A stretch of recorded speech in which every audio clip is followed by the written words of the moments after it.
నమస్కారం, welcome to Suman TV. నేను గీతాంజలి. వారాహి నవరాత్రుల్లో భాగంగా చివరి రోజైన 9వ రోజు అమ్మవారిని అసలు ఏ విధంగా కొలుచుకోవాలి, అమ్మవారి రూప విశిష్టత, ఎందుకంటే ఈ 8 రోజుల పాటు ఎలా కొలుచుకోవాలో తెలుసుకున్నాం. దాని ప్రకారంగానే అందరూ పూజలు అనేవి నిర్వహించుకున్నారు చక్కగా.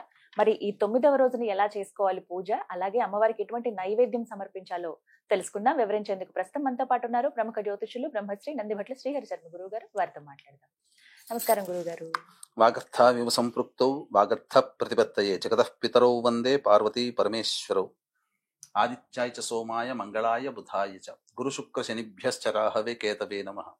శృంగేరి జగద్గురు పీఠాధిపతులకి, కంచి పీఠాధిపతులకి నమస్కారములు తెలియజేసుకుంటూ కార్యక్రమాన్ని ప్రారంభిద్దాం. గురుగారు, 9వ రోజు చక్కగా 8 రోజుల పాటు చాలా చక్కగా పూజ చేసుకున్నాము, అమ్మవారి పూజ. అయితే వారాహి అమ్మవారిని 9వ రోజు ఎలా కొలుచుకోవాలి, అమ్మవారి రూప విశిష్టత, నైవేద్యాలు, ఈ వివరాలన్నీ తెలియచేయండి. ఏ అవతారం అమ్మవారిని మనం పూజ చేసుకున్నా 9 రోజులు పూజ చేసి 10వ రోజున ఉద్యాపన చేస్తారు కొంతమంది. లేదు 9వ రోజున పూజ ఉదయం పూట చేసుకునేటువంటి వాళ్ళు 9 రోజున పూజ చేసి ఉద్యాపన చేస్తారు. సాయంత్రం పూట పూజ చేసుకునేటువంటి వాళ్ళకి ఏంటంటే 10వ రోజున చేసుకోవచ్చు. అయితే ఎలాంటి వారికైనా ఈ 9వ రోజు శుక్రవారం అయింది. శుక్రవారం నాడు అమ్మవారిని ఉద్యాపన చెయ్యం కదమ్మా. అటువంటి సందర్భంలో కాబట్టి 10వ రోజున అమ్మవారిని ఆదివరాహి రూపంలో కొలిచి అప్పుడు ఉద్యాపన చేయాలి. ఇంకా అంటే ఒక రోజు ఎక్కువగా అన్నమాట. 9వ రోజు శుక్రవారం ఉంది కాబట్టి చేయకూడదు. ఈ 9వ రోజున అమ్మవారిని దండిని వారాహి రూపంలో కొలవాలి. ఈ 9వ రోజే మనకి ఏ అవతారమైన ఏ నవరాత్రులు పూజ చేసినా ఆఖరి 9వ రోజున సంపూర్ణమైనటువంటి అసలు స్థితులైన రూపంతో మనం అమ్మవారిని కొలుస్తాం కదా. దుర్గా నవరాత్రులు అయితే రాజరాజేశ్వరి అమ్మవారిగా కొలుస్తారు, అసలు సిసలైనటువంటి. అలాగే ఈ అమ్మవారి దండిని దేవి కాబట్టి అసలు సిసలైనటువంటి సైన్యాధ్యక్షురాలైనటువంటి వరాహ రూపంలో అమ్మవారిని కొలుస్తా. అంటే లలిత అమ్మవారి రూపముగా మనం కొలుస్తాము. అంటే ఈ రాక్షసులను సంహరించడానికి ఎలా అయితే ఉద్భవించిందో ఆ రూపంలో అమ్మవారిని కొలుస్తాము. ఈ అమ్మవారిని ఉపాసన చేయడం ద్వారా సమస్త విధమైనటువంటి శత్రువులు నశిస్తారు. అంటే శత్రువులు అంటే ఇక్కడ మనకి కనిపించేటువంటి మానవులు కాదమ్మా. మనం జీవితంలో ప్రతి ప్రయత్నం చేస్తూ ఉంటాం. ఆ ప్రతి ప్రయత్నంలో వచ్చే ఆటంకాలు కలుగుతాయి కదా, ఆ ఆటంకాల నివారణే ఈ సంబంధించినటువంటి భావన చేసుకుని ఆటంకాలు తొలగిపోవాలని చేసుకోవాలి. ఇక శుక్రవారం ఎలాగో 9వ రోజు అయింది కాబట్టి మనం ఉద్వాసన చేయకూడదు కాబట్టి 10వ రోజు ఆదివరాహి రూపంలో అమ్మవారిని కొలవాలి. ఈ 9వ రోజు ఎటువంటి నైవేద్యాన్ని సమర్పించాలండి? 9వ రోజు అమ్మవారికి మళ్ళీ బెల్లం పాయసం నైవేద్యంగా పెట్టవచ్చు. ఇక 10వ రోజు శనివారం అయింది కాబట్టి ఉదయాన్నే మళ్ళీ పూజ చేసుకుని యథావిధిగా ఎలాంటి పూజ చేసుకోవాలనేది మనం వెంబడే మనం తెలుసుకుందామమ్మా. చక్కగా ఈ 9వ రోజు చేసిన తర్వాత దండిని దేవి రూపంలో కొలిచిన తర్వాత, దండిని వారాహి రూపంలో కొలిచిన తర్వాత 10వ రోజు ఆది వరాహి అంటే అసలు సిసలైనటువంటి వరాహ రూపముగా మనం భావన చేస్తూ అమ్మవారిని మళ్ళీ పంచోపచార విధానంగా లేదా షోడశోపచార విధానంగా పూజ చేసి అమ్మవారిని ఉద్వాసన ఆ శనివారం రోజున శుభ గడియల్లో చేయవచ్చు. అలాగే ఈ 9 రోజుల పాటు నిష్ఠగా చేసుకుని అసలు మనం చేసుకున్నాం కానీ బ్రాహ్మణుల ద్వారా అమ్మవారికి సంబంధించిన హోమం కూడా ఎందుకంటే ఏ పూజ చేసినా ఖచ్చితంగా ఆఖరి రోజున హోమం చెయ్యాలి కాబట్టి అటువంటి హోమం చేసుకోలేకపోయామే.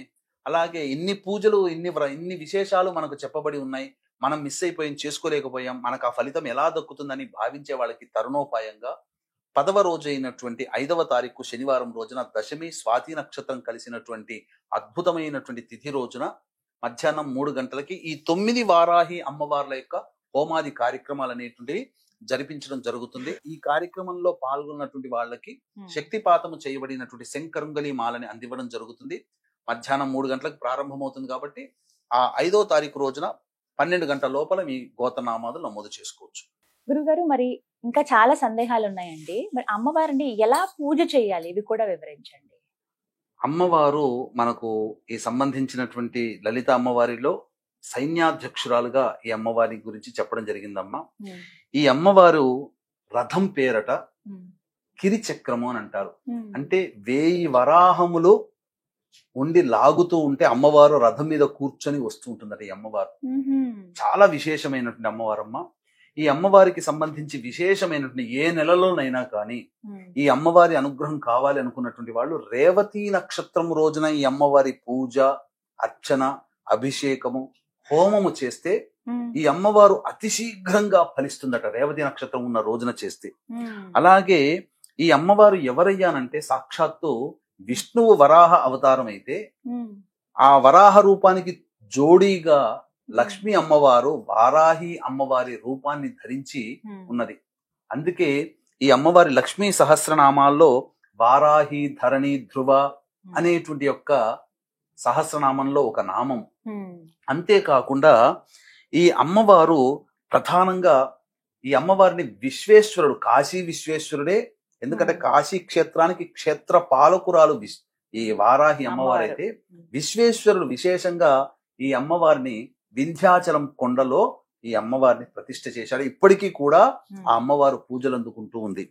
అంతేకాకుండా ఈ అమ్మవారికి పూజ చెయ్యాలి అనేటువంటి ఆలోచన ఉన్నటువంటి వాళ్ళు రాత్రి దేవత ఈ అమ్మవారు కాబట్టి, అంటే సూర్యోదయం నుంచి సూర్యాస్తమయం వరకు కాకుండా అమ్మవారికి ఇష్టము రాత్రి సమయం కాబట్టి సూర్యాస్తమయం తర్వాతనైనా కానీ లేదా సూర్యోదయం లోపలనైనా కానీ కాలకృత్యాలు తీర్చుకొని ఖచ్చితంగా ఈ అమ్మవారి పూజ చేసుకుంటే విశేషమైనటువంటి ఫలితాలు కలుగుతాయి.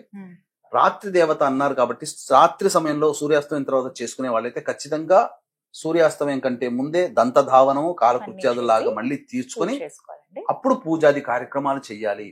అయితే ఈ పూజాది కార్యక్రమాలలో సాధారణంగా కలశం పెట్టుకునే అవకాశం ఉన్న వాళ్ళు కలశం పెట్టుకోవచ్చు. కలశం పెట్టుకోకపోయినా మాకు ఆచారం లేదు అన్న వాళ్ళు చక్కగా ఈ అమ్మవారికి సంబంధించి చిత్రపటాన్ని పెట్టుకోవాలి. అయితే శక్తి ఉంటే ప్రధానంగా మొట్టమొదటగా శ్రీచక్రము కానీ లేదా లలితా అమ్మవారి చిత్రపటము, ఒకవైపున కుడివైపున ఈ దండినీదేవి అంటే వారాహి అమ్మవారు, ఎడమ వైపున మంత్రిని కాబట్టి రాజశ్యామల అమ్మవారి 3 చిత్రపటాలని పెట్టి చేసుకుంటే చాలా విశేషమైనటువంటి ఫలితం కలుగుతుంది. లేదా అమ్మవారి చిత్రపటం ఒక్కటి పెట్టుకొనైనా కానీ పూజ చేసుకోవచ్చు. ఈ అమ్మవారు పూజ చేసే సందర్భంలో విశేషముగా అభిషేకము, అర్చన ఇవన్నీ జరిపిన తర్వాత ప్రతిరోజు ఖచ్చితంగా లలితా సహస్రనామ పారాయణం చేయాలి. ప్రతిరోజు చేయాలి. ఎటువంటి పుష్పాలను అమ్మవారికి సమర్పించాలి గురుగారు? ప్రత్యేకం ఏమన్నా ఉందా అండి? ఈ అమ్మవారికి ప్రధానంగా పుష్పములు అనేటువంటిది నీలి రంగు పుష్పాలతో అర్చన చేయాలి.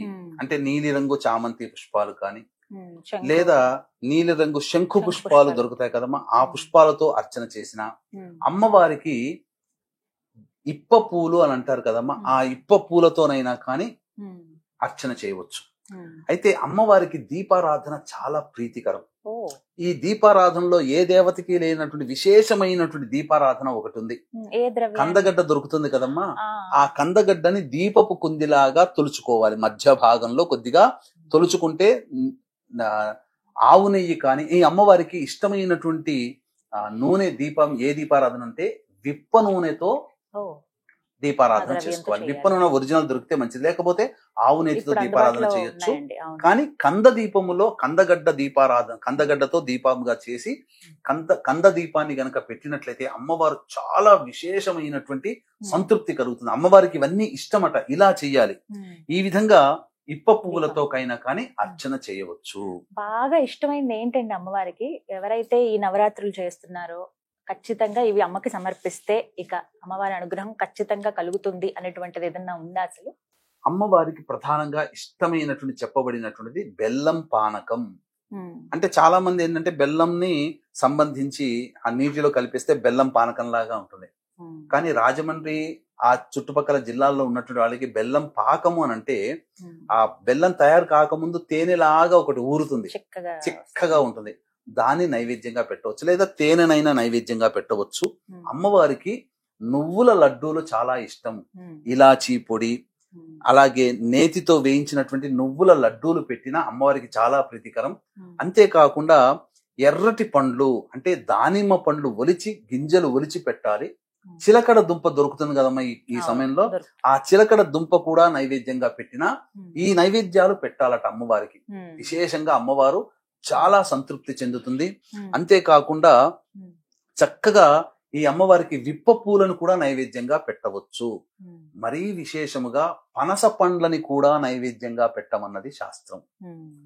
వీక్షించేటువంటి ప్రేక్షకులకి ఇప్పుడు ఒక అద్భుతమైన ఈ సంవత్సరం వచ్చే వారాహి నవరాత్రులకి అద్భుతమైనటువంటి యోగ మాలిక ఏమిటంటే, ఆషాఢ మాసం మొదటి రోజు ఏదైతే ఉందో ఆ పాడ్యమి తిథి రోజు ఆరుద్ర నక్షత్రం ఉంది.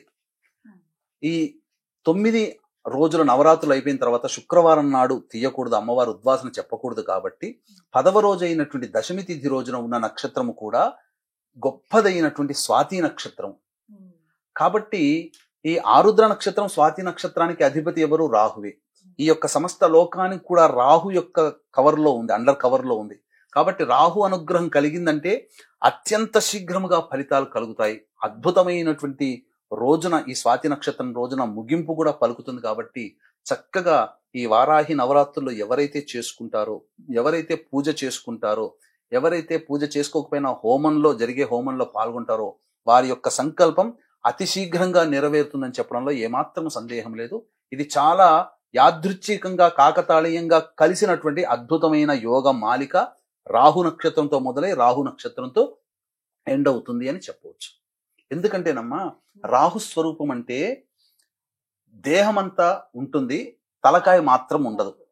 వారాహి అమ్మవారు కూడా ఈ సంబంధించి చూసుకుంటే దేహమంతా స్త్రీ రూపం, కేవలం తలకాయ మాత్రం వరాహ రూపం. అలా రాహు స్వరూపముగా మనకు అమ్మవారు ఈ సంవత్సరం అనుగ్రహిస్తుంది. గురుగారు, అమ్మవారికి ధూపం అంటే చాలా ఇష్టం అని విన్నాను. ఎటువంటి ద్రవ్యాలు వేయాలి అందులో? ధూపం అంటే కేవలం మనకి మార్కెట్లో ఇప్పుడు దొరికేటువంటి ధూపమేనా? అసలు ఎలాంటిది ఇష్టం అమ్మవారికి? మనకు ఏ దేవతకైనా కానీ ప్రత్యేకంగా అసలు అమ్మవారు అంటేనే ధూప ప్రియురాలు. కానీ ఈ ఒక్కొక్క అమ్మవారికి కొన్ని కొన్ని వస్తువులు వాడమని చెప్పబడి ఉంటే, ఈ వారాహి అమ్మవారికి చెప్పబడినటువంటి ధూప ద్రవ్యాలు సాధారణంగా బయట దొరుకుతాయి. విశేషమైనటువంటి కొన్ని ద్రవ్యాలు తీసుకొని వచ్చి ధూపం గనక వేసినట్లయితే ఆ ఇంట్లో నకారాత్మక శక్తి, నరదృష్టి, నరఘోష, అలాగే ఈ పౌర్ణమి అమావాస్యలో కొంతమంది మానసికంగా ఉద్రేకం పొందుతుంటారు కదా, పిచ్చి పిచ్చిగా అరుస్తుంటారు కదా, అటువంటి వాళ్ళని ఆ అమ్మవారి యొక్క పూజా మందిరం దగ్గర కూర్చోపెట్టి, మనం పూజ చేసే స్థలంలో కూర్చోపెట్టి ధూపం వేసేటప్పుడు వాళ్ళు ఉన్నట్లయితే వాళ్ళకి పట్టినటువంటి భూత ప్రేత పిశాచ బాధలన్నీ కూడాను ఈ ధూపము వల్ల తొలగిపోతాయి. ఇంట్లో ఉన్నటువంటి నెగిటివ్ ఎనర్జీ అంతా పోతుంది. కాబట్టి వారాహి అమ్మవారికి విశేషముగా ధూప ప్రియురాలు. కొన్ని ద్రవ్యాలు అనేటువంటివి ఇప్పుడు నేను చెప్పడం జరుగుతుంది. సాధ్యమైనంత వరకు ఆ ద్రవ్యాలన్నీ కూడా మీరు తెచ్చుకునే ప్రయత్నం చేయండి. ఒకటి అరా మనకు దొరకకపోవచ్చు, కంగారు లేదు. మిగతా ద్రవ్యాలనైనా కానీ తెచ్చుకొని ప్రతిరోజు కూడా మీరు పూజ చేస్తున్న సందర్భంలో అమ్మవారికి ధూపం వేసి ఆ ధూపాన్ని అంతా కూడా ఇంట్లో గనక పెట్టుకున్నట్లయితే ఇంట్లో పాజిటివ్ వైబ్రేషన్ అనేటువంటిది ఉంటుంది, ఒక ప్రశాంతత చేకూరుతుంది.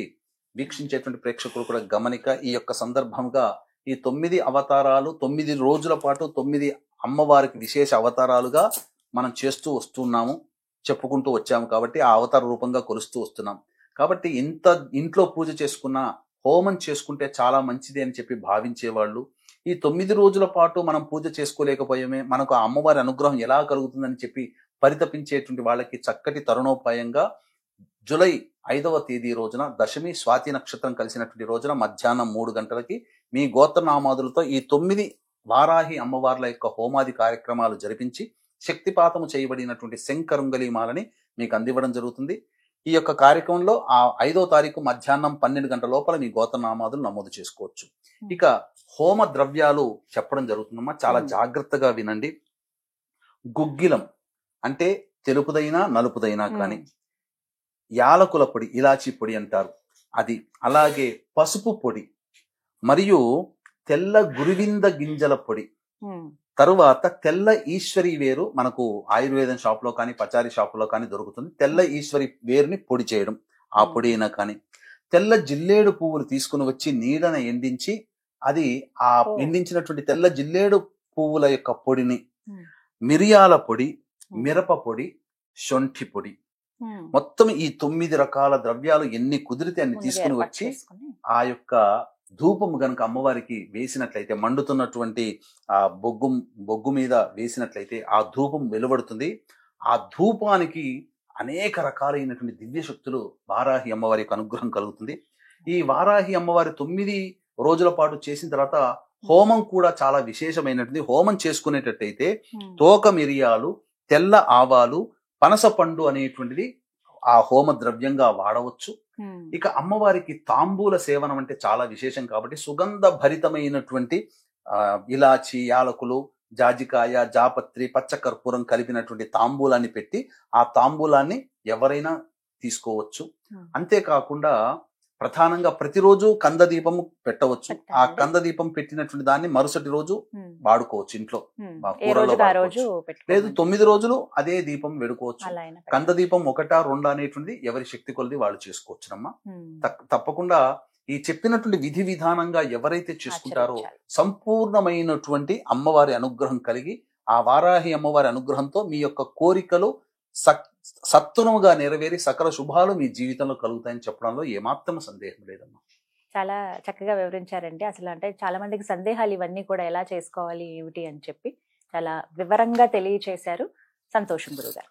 చూశారు కదా, చక్కగా ఈ 9 రోజుల పాటు మనమైతే పూజలు జరుపుకుంటాము. ఏ రోజుకి ఆ రోజు ఎలా కొలుచుకోవాలో అమ్మవారిని తెలుసుకున్నాము. అలాగే గురువు గారి ఆధ్వర్యంలో జూలై 5వ తారీఖు అండి, ఇక 10వ రోజు, అది దశమి, ఆ రోజున విశేషంగా వారాహి హోమం నిర్వహిస్తూ ఉన్నారు. 9 రూపాల్లో అమ్మవారిని ఏ విధంగా అయితే కొలుచుకున్నామో 9 రోజులు, అలా ఒకే రోజున ఈ 9 రూపాల హోమాలు అనేవి నిర్వహిస్తున్నారు. ఎవరైతే భక్తులు పాల్గొనాలి అనుకున్నారో స్క్రీన్ మీద గురువు గారికి సంబంధించిన నెంబర్స్ ఇస్తాను. కాల్ చేసి ముందుగా మీరు వివరాలు కనుక్కుని అలాగే మీ పేరు గోత్రం నమోదు చేయించుకోండి. హోమంలో పాల్గొనండి. నమస్కారం.